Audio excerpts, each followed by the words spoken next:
Good morning, everyone. Welcome to deliberation number 11, I think. Sorry, reflection number 11. Why did I say deliberation? I've been reading this text. That's the problem.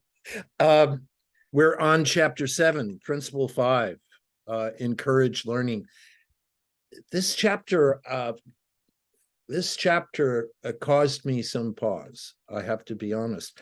The literature is familiar to me, the idea of loop learning, double loop learning, triple loop learning. We might even be able to introduce quadruple loop learning. We could publish an article. In any case, why was I so puzzled by this? It's the relationship of the learning to the management that is puzzling me. So I'll try to describe that with some examples as we move forward. The text itself, I think, is reasonably clear. They're attempting to spell out the different types of learning that support resilience and the resilience of ecosystem services and of the SCS. So without further ado, let's get started. On page 174, just as a general statement, I'm quoting, effective learning can be supported through long-term monitoring, diverse participation, appropriate facilitation, sufficient financial and human resources, and social networking. Now, the chapter will move through these elements of learning.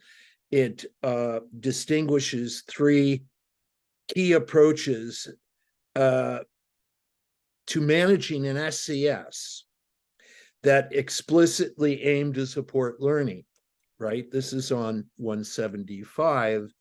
And the three are adaptive management, adaptive co-management, and adaptive governance. So I'm going to have a few things to say about each of these. First, let's just describe what they are. Adaptive management, this is on 175 once again. Adaptive management is based on the scientific approach of articulating alternative hypotheses, experimentation, and hypotheses evaluation. Now, here's an example of how I get puzzled. And if you can somehow avoid getting puzzled, I'm very happy with that, but I'm puzzled. Why? Well, if you look at that description, based on scientific approach of articulating alternative hypotheses and so on, I think that's just science, isn't it? Isn't that what scientists do? So adaptive management is based, in short, on science, right? So that's how it would appear. Scientists, articulate hypotheses, they experiment, they measure, they do a whole variety of things. But the idea here is that this itself is adaptive management. And I don't think it's management at all. I don't want to be so critical here, so categorical, I should say, but there's a difference between articulating hypotheses, experimentation, measurement, corroboration of the hypothesis, confirmation of the hypothesis. There's a difference between scientific work and management, right? So they're, in a sense, combining these into adaptive management, right? So my puzzlement is related to the connection between scientific activity and management, right? Now, I had mentioned in other reflections, the last 2 or 3, that we're moving towards management. This is a management system. That's not a criticism. It's just to position it. This is what it is. So science is one of the supports. Scientific learning is one of the supports. And there's no surprise there. This entire approach is steeped in science, right? That's, I think, one of its strengths It may also, however, be one of its weaknesses. And I'll talk about that when we get to the end of the chapter. I was going to start with the end of the chapter for that reason. The end of the chapter goes into monitoring.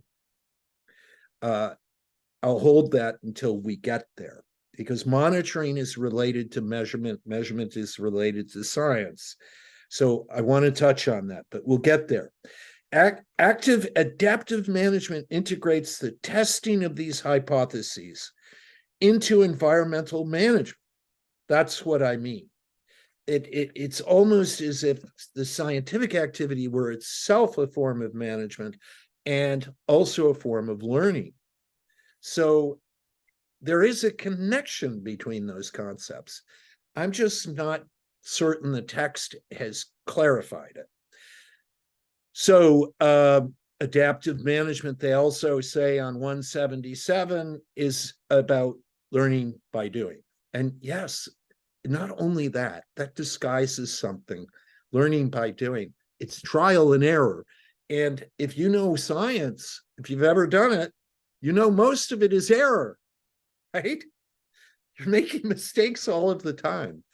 And that's how you learn, right? So error, the tolerance of error, is so important in science. And it doesn't quite come through here. So you have a team of scientists working on, the ecosystem services, say, they're measuring something, whatever they're doing something that doesn't translate in any direct sense to management activity, to management decisions. Now, let's go to co-management. And by the way, before we go there, on 176, they have a table, approaches to learning in the management of SCS. These are standard, the three standard approaches that they describe: adaptive management, adaptive co-management, adaptive governance. And this summarizes most of the chapter. So I would encourage you to take a look. Adaptive management, why an interest in learning, right? So they ask that question: ecological complexity, management uncertainty. Well, that's not the only reason you'd want to learn, right? So in any case, that's not a criticism, it's just a comment. So take a look at that table. It describes each of these. I'm going to add a little salt and pepper to the description, not on my own, but by reference to different parts of the text. So for example, on 177, they add a bit of gloss on co-management. It refers to a variety of power-sharing processes involving multiple actors, including local communities, the state, non-governmental stakeholders, etc. So in other words, this co-management as a form of learning, if you look at it from that perspective, co-management brings different groups together. Co-management also faces, and they discuss this later in the chapter, but I'll bring it up now. It faces the challenge of differing opinions, right? To co-manage something or to learn through co-management, this brings the question of power to the fore. So they refer to power asymmetries. I would suggest to you that that deserves much more attention than it gets in this text. Why do I say that? Well, go back to Dugan, go back in particular to Gramsci. What does he talk about? He talks about ideology. What is ideology? Ideology is, in essence, a promulgation of falsehood, right? So let's take the best example I think we have, which is climate change. Oh, the climate's going to hell and, we're all going to burn up. And I say that only because this is how we talk about it, right? So my point is, Yes, we have the science. We've had it for years, right? We have people like Jim Hansen, not the puppeteer, but the scientist. We detected the gap in the ozone. You know, we've been looking at these issues for decades. And meanwhile, throughout, as we've learned, right, in these three ways, let us suppose we adopt these three learning strategies, and we've learned over the last 4 or 5 decades. But as we've learned, as our science has developed, what else has happened in the world? Well, the rise of a counter narrative, not only a counter narrative supported by power elites, right? So when we talk about science and learning, we need to keep in mind that as we learn, there are those among us who seek to have us unlearn, or better, to have us remain ignorant, right? So that's the dimension of ideology. Now, these individuals, the authors, they're very close to science, and most of this work is produced by scientists. And I'm not sure there's an awareness of the broader world here. They do bring it up at the end of the chapter. They talk about power asymmetries, but it's a very, very slight touch of the brush. And in my opinion, if any of this is going to move forward, it needs a change strategy. And that's what I said yesterday. Now, why does it need a change strategy? Because of the reality of ideology. Because as much knowledge as we might have, we have immense ignorance.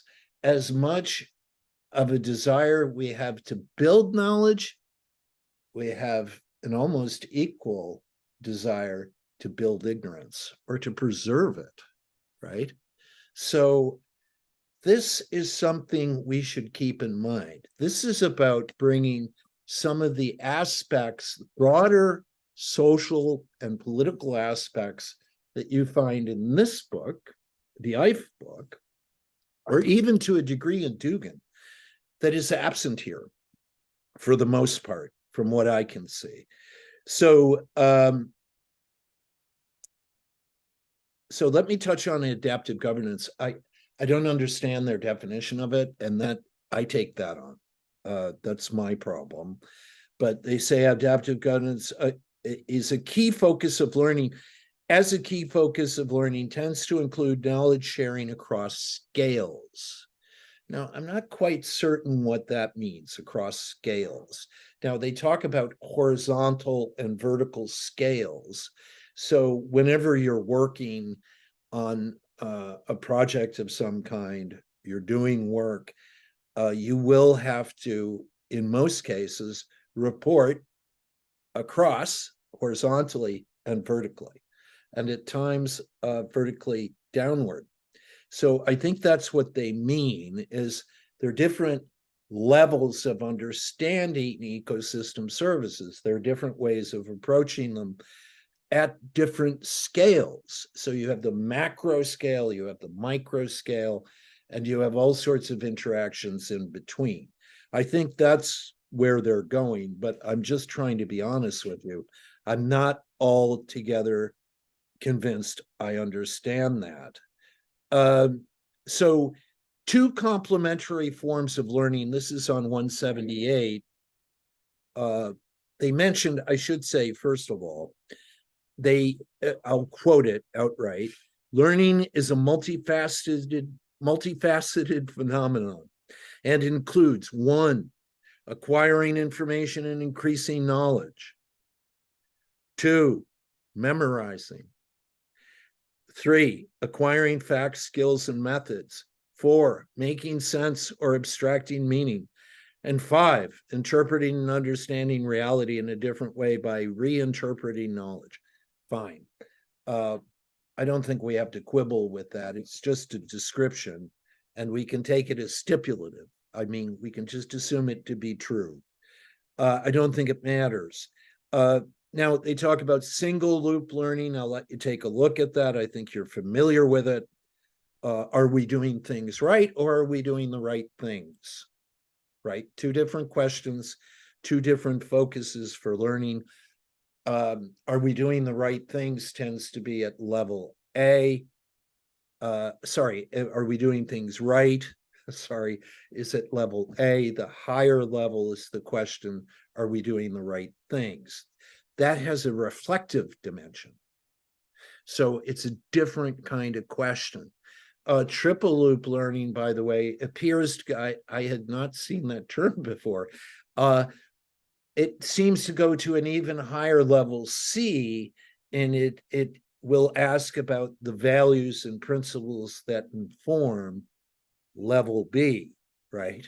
So in one case, you're asking, are we doing things right? In the other case, you're asking, are we doing the right things?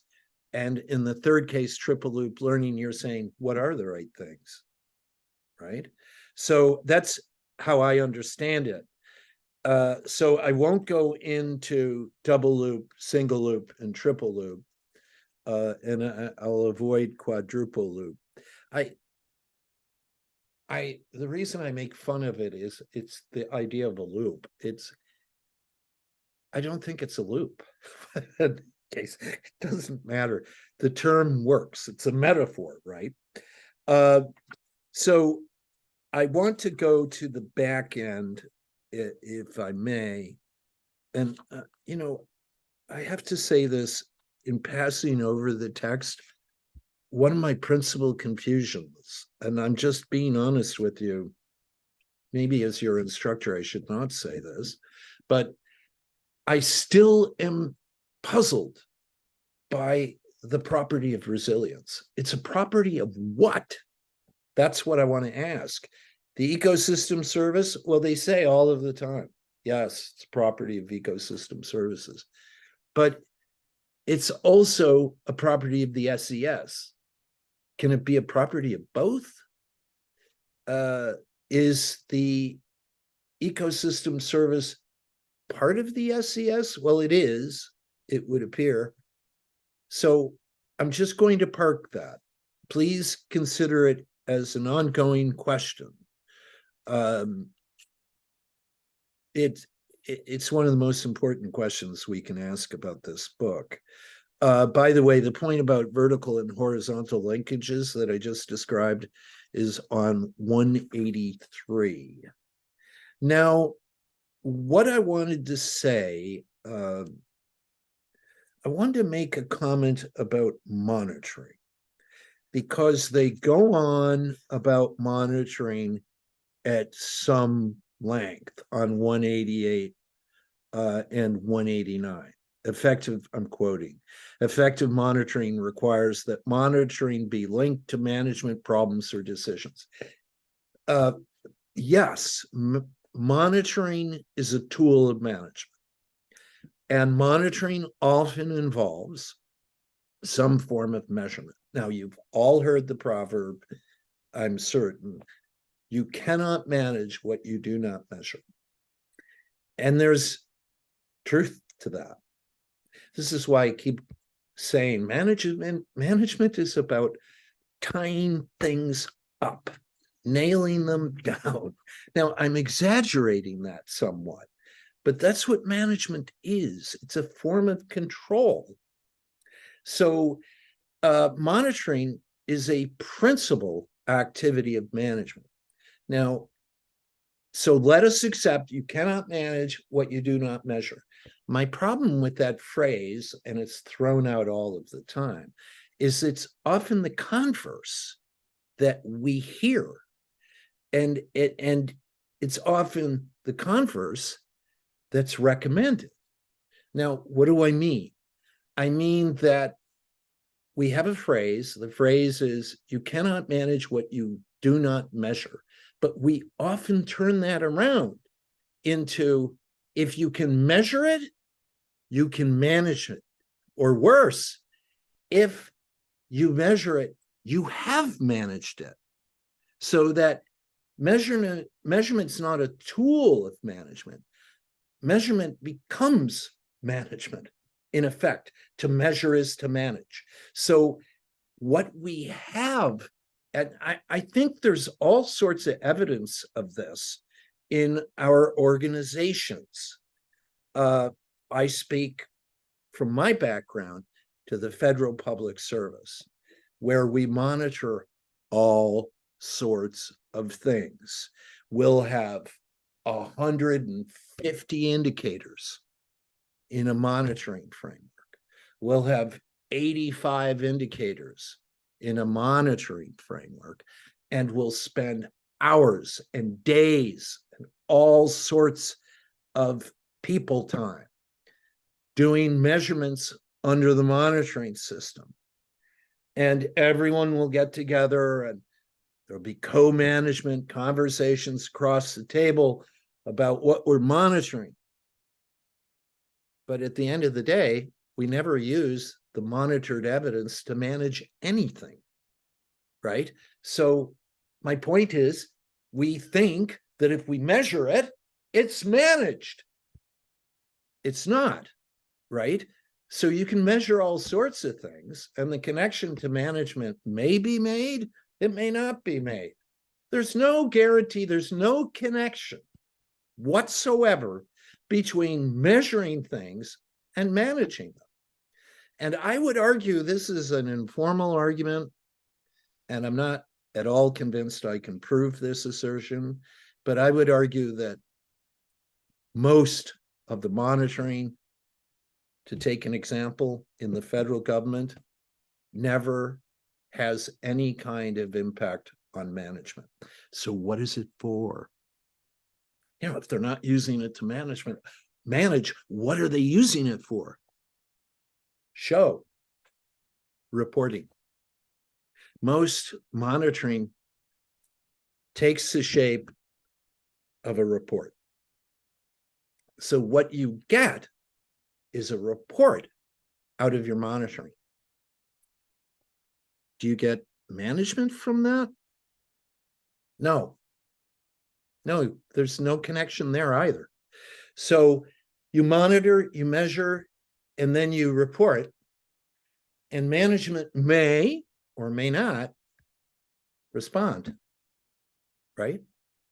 So my point is, all of this focus on monitoring, I wouldn't monitor anything until the manager that I'm monitoring for looks me in the eye and says, I'm going to use this information to manage this organization. Well, then, yes, good. We're not monitoring for show. We're not monitoring to report, and we're not monitoring to give show of our accountability. Now, all I'm saying is that in the real world, monitoring often has that purpose. It may not be explicitly declared, but if you look at it, that's what you'll see, right? So be careful here, because this discussion of monitoring it's fascinating, but they miss some of the challenges in monitoring. They do discuss, and for the very first time, in my opinion, you've heard me say about this book, where's the resistance, right? Where's the resistance? Because every change has a form of resistance, right?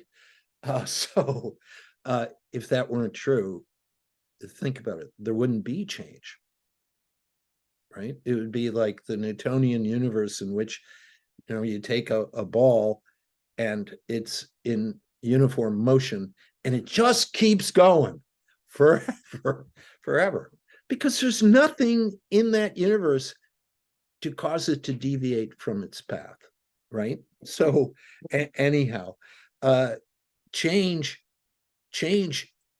is a reality because resistance is a reality.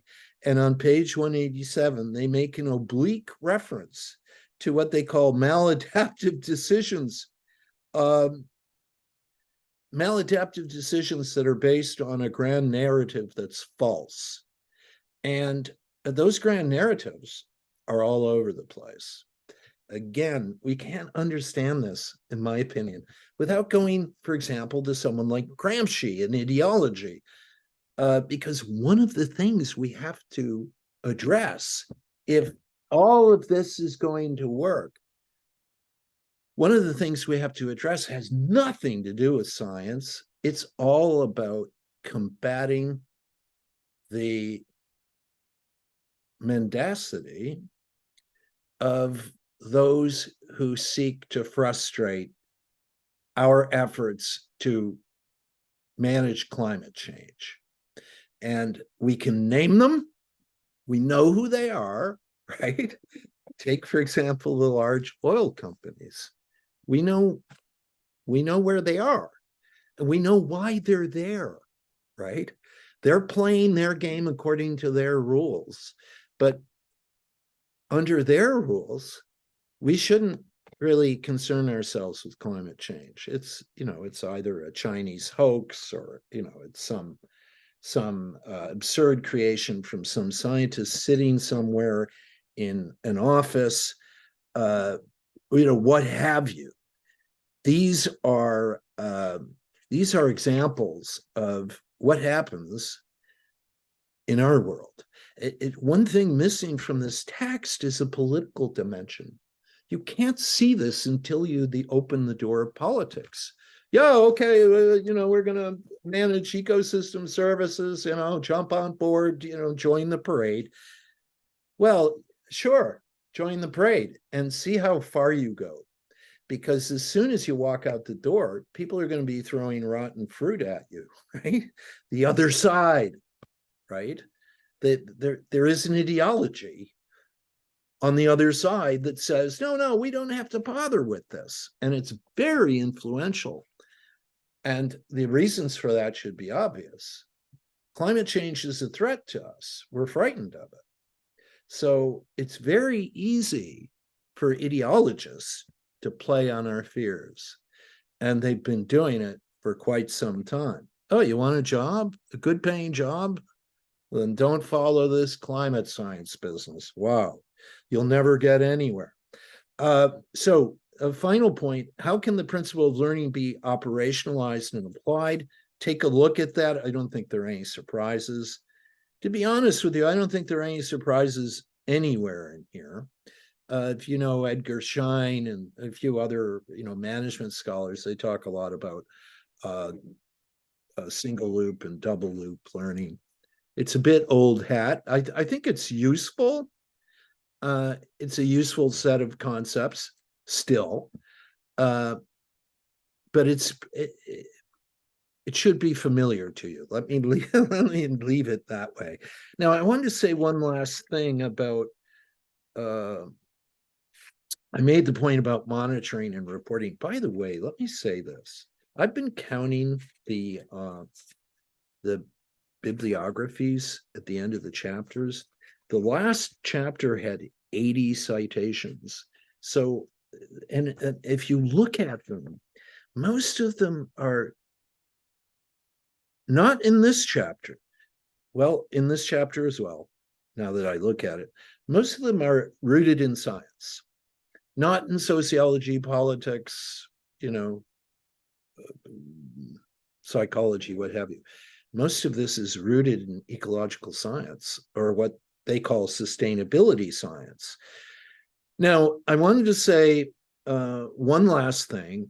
On page 193, you'll see in the first full paragraph. However, how learning can be harnessed to promote resilience of ecosystem services needs to be much better understood. So one thing we cannot fault these authors for is attempting to disguise the gaps in knowledge. They're very good about saying, you know what, this is an important connection and we don't understand it well, or we don't understand it, or we need further research to understand this. That's admirable, in my opinion. It's academic honesty. And It's an important thing to see, and you don't always see it. So a better understanding of different types of learning, how institutions enable and suppress learning, a better integration of different knowledge systems, and how to better combine management, monitoring, and learning. That remains a challenge for the future, to be honest. Within organizations, I'm thinking, and I'm referring to the last part of that cited passage about combining management, monitoring, and learning. We haven't done that well, and it's more complex than it might seem at first. Learning itself is a very difficult thing to develop in an organization, right? They talk about social learning here. There's not a lot of social learning in most of our organizations, in my opinion, because they're not designed to support social learning or organizational learning, for that matter. But those are separate topics, so I'll leave them alone. A better understanding of different types of learning, fine. And what I wanted to refer to was about the suppression of learning. Now, when they mention that, how institutions enable and suppress learning, by the way, I think they've misspelt the word suppress. This book needs an editor, by the way. I've noticed. If you don't know the difference between imply and infer, you have a bit of a problem. That is to say, if you're claiming to write a professional text, it's just one example. It's not a big deal. We all make simple errors. My point about suppression, I'll conclude with that. My point about suppression is learning is suppressed, and there are powerful institutions in modern society that seek to suppress learning and disseminate what Donald Trump, ironically, called false news, right? Because he was one of the greatest purveyors of false news. And that's exactly what I'm talking about. We have, you could see it, my favorite case, because I was a health researcher in tobacco and health. And the industry, the tobacco industry, was 40 years ahead of us in understanding the deleterious consequences of cigarette smoking. They knew it was addictive. They denied it for years, but they knew it. They also knew, much better than the health community, they knew the impacts on lungs, on other organs. They knew just about everything, right? They had been doing active research in these fields, the industry. So they knew the health community was right. They knew it, but they spent decades disseminating false news. That's what they did. It's their ideological role. And in climate science, we have the entire industrial sector, right? That's huge. And they're not big supporters of climate science. They're inclined to think, oh, well, it's not that serious. You know, a few degrees here, a few. That's why I referred you to Steve Keen, because Keen makes it very, it's nothing like that. It's not a few degrees.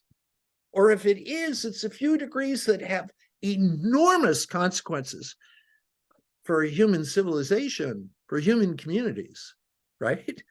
And so this book, you can see that this book requires the broader treatment of the world that at least is touched on in Dugan.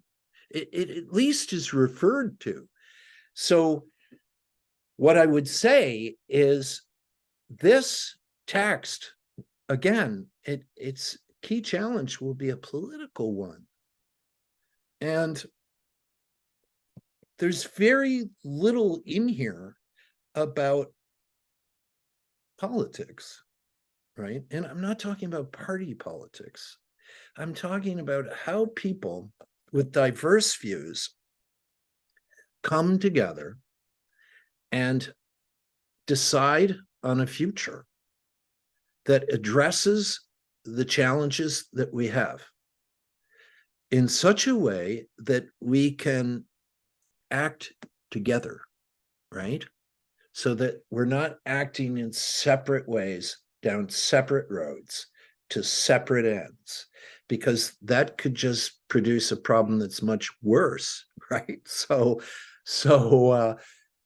this is what I would say to you.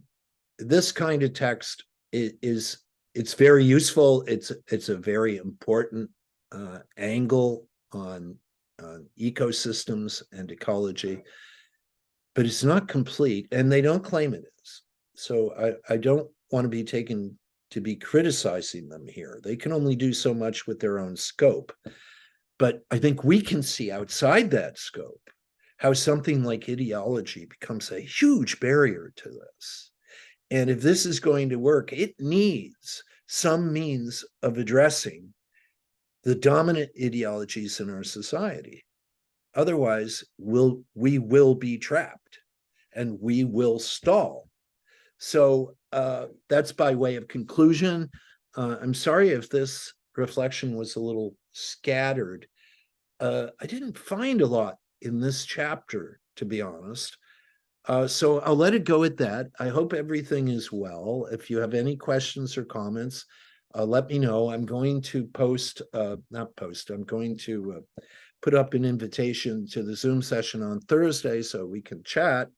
The papers are due, so I suppose they're coming in. I have to figure out how to do that because I think they have to be corrected in Brightspace. But in any case, I'll figure that out. Take care. Have a good day. Bye.